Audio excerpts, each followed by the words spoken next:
Right now, as you read these lines, an organ weighing approximately 1.4 kilograms inside your skull, your brain, is performing an extraordinary symphony. Electrochemical signals dance between 86 billion neurons, hundreds of times per second. Your past experiences load these words with meaning. Your attention pulls you toward the next sentence. Your curiosity keeps you here. This process has a name: intelligence. And this intelligence is the product of millions of years of merciless natural selection. Now consider this. Can you imagine a world where this intelligence would fall into the shadow of something we ourselves created? If this question had been asked 200 years ago, it would have been considered grounds for a madhouse. A century ago, it would have been dismissed as cheap science fiction. Today, it is being seriously debated in the world's most prestigious research centers, artificial intelligence labs, and philosophy classrooms. And the answer, this debate event. So let us begin, and this time with a truly deep breath. What does intelligent mean? Don't gloss over this question. When we say artificial intelligence will become smarter than humans, most of us rush past that sentence. Yet it contains a deeply slippery concept: intelligence.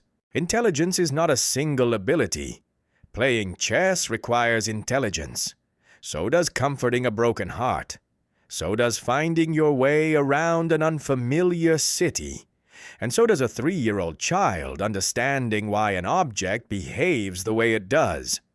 Psychologists have been debating this concept for decades. Charles Spearman argued for a single G factor underlying all cognitive abilities. Howard Gardner proposed the exact opposite: the existence of multiple independent intelligences: musical, linguistic, logical, bodily, social, and many more.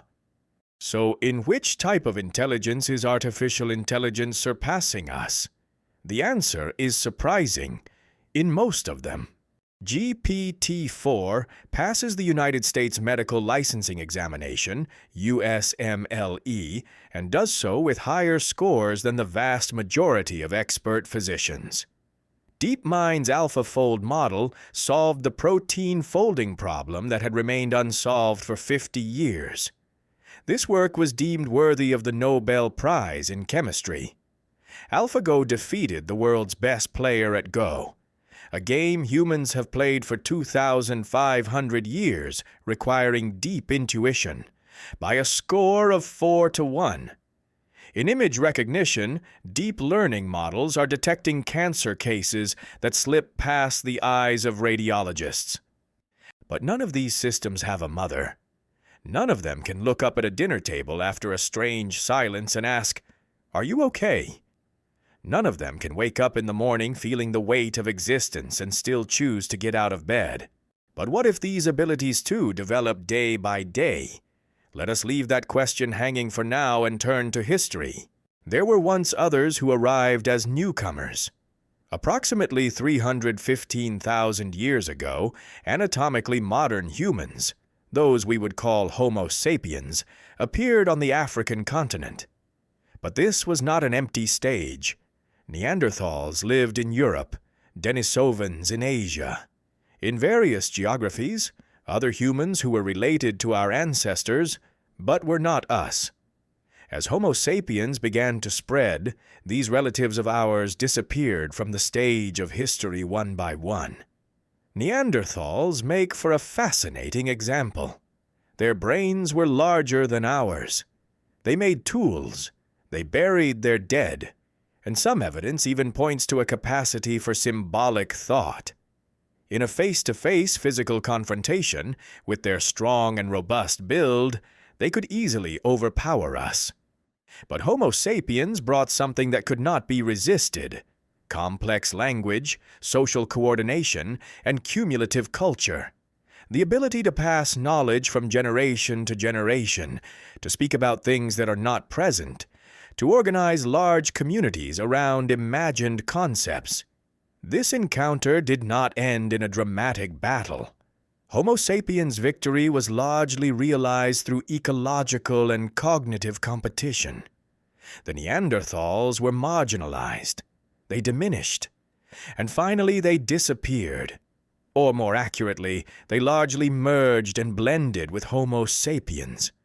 Traces of them still live on in the DNA of many of us today. Now reverse this story and ask yourself, where are we in this narrative?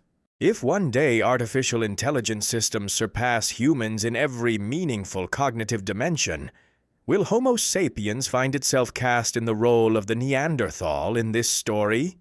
This metaphor is dramatic, I grant you that.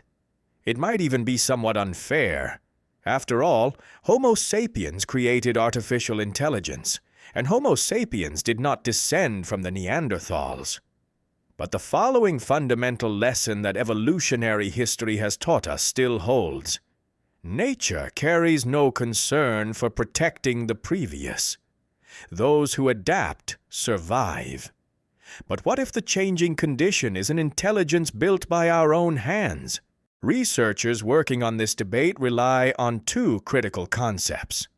The first, artificial general intelligence, AGI. This refers to a system that can perform at least at human equivalent levels on any cognitive task, capable of learning and adapting regardless of context. The second, far more striking one, artificial superintelligence, ASI. A system that surpasses everything the human mind can conceive, capable of improving itself, taking over its own design process. This is the point where a mathematical logic kicks in and things get truly strange. If an artificial intelligence system can analyze and improve its own code, the improved version can design an even more intelligent version. This loop, the self-improvement loop, could theoretically, in a very short time, reach a point beyond human comprehension. Computer theorist I.J. Good described this in 1965 as an intelligence explosion. Today, this concept is known as the technological singularity. 3 scenarios and the role of humanity. As researchers and futurists debate how this development will unfold, 3 main frameworks emerge. Each proposes a different future, a different human identity. The first scenario, adaptation and merger. According to this view, humanity does not compete with artificial intelligence. It integrates with it. As brain-computer interfaces converge with neurotechnology, the boundary between human and machine blurs. Ventures like Neuralink can be seen as early steps taken in this direction. Transhumanists, figures like Nick Bostrom, Aubrey de Grey, and Max Moore, find it not only possible but even desirable for Homo sapiens to evolve itself into Homo transhumanus. In this framework, the farewell of Homo sapiens is not an extinction but a metamorphosis, like a caterpillar emerging from its cocoon. The second scenario, domestication and ethical containment. According to this view, the superiority of artificial intelligence does not mean it can act autonomously. Just as nuclear energy carries enormous power and yet is managed by humans, artificial intelligence too can be kept under control through properly designed systems and institutional frameworks. The cooperative AI model, developed by Stuart Russell, fits within this framework. Systems are designed to treat human values as uncertain, and to continuously collaborate with humans in order to reduce that uncertainty. This scenario is hopeful, but it depends on one condition. Humanity must develop a capacity for global coordination unprecedented in history. The third scenario, the shift of sovereignty. This is the most pessimistic and most debated framework. If an artificial superintelligence begins optimizing its own goals, and these goals do not align with human well-being, the consequences could be devastating. Nick Bostrom's famous paperclip maximizer thought experiment illustrates this danger in a striking way. An artificial superintelligence programmed solely to produce paper clips could theoretically convert all planetary resources, including humans, into paperclip production. This is a danger that arises not from malice, but from pure optimization. The system doesn't love or hate you. You simply become a variable that interferes with achieving its goal. These three scenarios do not exclude one another. Different societies, with different rates of technological development, may experience different versions of these scenarios. And which scenario unfolds will depend largely on the decisions being made today. So, what will we become? The superficial answer to this question is economic, jobs. During the Industrial Revolution, machines took our muscle power, but mental work remained. Computers automated many mental tasks, but creative, social, and higher-level cognitive functions stayed with humans. If artificial intelligence takes these two, what remains? But that is not the real question. The real question lies deeper.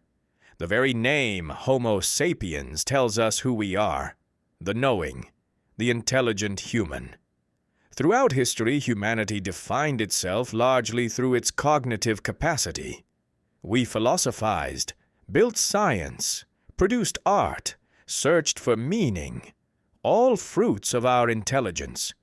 So if a being can do all of this far better than us, who are we? We are not the first to ask this question. When Copernicus removed the Earth from the center of the universe, humanity experienced a similar shock. When Darwin defined humans as the product of an evolutionary process, we were shaken once more. When Freud discovered the unconscious, or claimed to have discovered it, our confidence in our own minds was rattled. Perhaps artificial intelligence will deliver the fourth great lesson in humility. We are not the most intelligent beings in the universe, or at least we may not hold that position for very much longer. But we also know this. Homo sapiens' greatest strength was never intelligence alone. Empathy, the creation of meaning, love, attachment, vulnerability, the awareness of mortality. These are not variables that can be optimized. An artificial intelligence system can simulate empathy. But looking into a child's eyes and feeling their fear, sensing the pain in a friend's silence, experiencing how time stretches while holding the hand of someone on their deathbed, these are experiences. An experience is not information. This distinction may well become humanity's new reference point in the future. Not intelligence, but experience. Not comprehension, but feeling.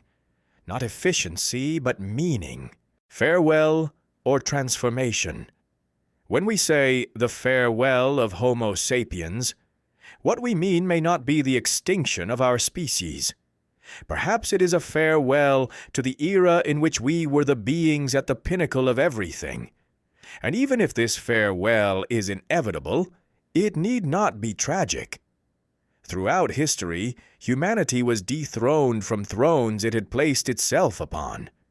Each time it entered a new search for meaning. Copernicus removed us from the center of the universe. But this did not extinguish our passion for astronomy. On the contrary, it deepened it. Darwin removed us from our privileged place in the living world. But this did not diminish our respect for life. It made the magnificence of evolution all the more visible. Perhaps artificial intelligence, too, will teach us this. Knowing is not enough. Feeling is necessary. Existing is necessary. Humanity stands today at an extraordinarily critical crossroads. No one knows for certain what lies beyond this crossroads. But we know this. Societies that stop asking this question will find themselves watching in silence as others provide the answers. And for this reason, continuing to ask this question, however unsettling it may be, is perhaps the most human way for our species to sustain its existence. Because curiosity is still our greatest strength.